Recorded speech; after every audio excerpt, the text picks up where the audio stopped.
And of course, this sense of me defining orthodoxy, my teachers defining what is correct and incorrect, and anybody who dares disagree is a deviant, well, it is enshrined in this book. So in this book it says that do not hide this book from anybody from the Ahl al-Qibla, because it is possible that Allah will guide a person of innovation through it. فَاتَّقِ اللَّهَ وَعَلَيْكَ وَالْأَمْرَ وَهُوَ مَا وَصَفْتُ لَكَ فِي هَذِا الْكِتَابِ. So I advise you to follow the earliest teachings, which is summarized in this book. May Allah Azza wa Jal have mercy on anybody who reads this book and spreads it and calls to it and use it as an evidence, because this book is the deen of Allah and the deen of His Messenger.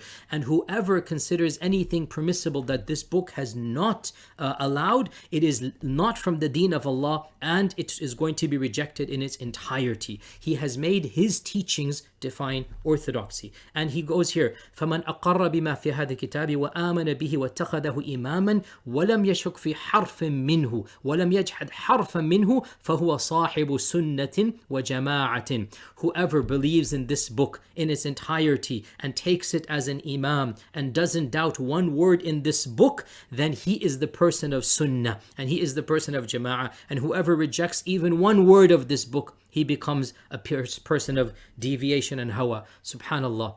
Nobody has the right to say that. Nobody. Not Imam Ahmad, not Ibn Taymiyyah, not anyone except for the Prophet sallallahu alaihi wasallam. And this mainstreaming of this fanaticism, it does not befit any trend of Islam. It does not befit any scholar, much less the great scholar Imam al-Barbahari. And as I'm going to argue, Barbahari could never have written these words. He was too scholarly. He might have been harsh against Ahl Bid'ah, okay, fine. But for him to say, whoever disagrees with one word of my book is a kafir, dal, mudil, mubtadi', and my book is the correct, and anybody who disagrees, subhanAllah, no scholar can say this. And again, Ghulam Khalil was not a scholar. He was a mass preacher, right? He was not an academic. He was not a person of knowledge. He was just a popular guy, who had royal connections and whatnot. You would expect such, highfalutin talk from an ignoramus or from somebody like that, and not from Imam al-Barbahari, as we're going to mention. So the second reason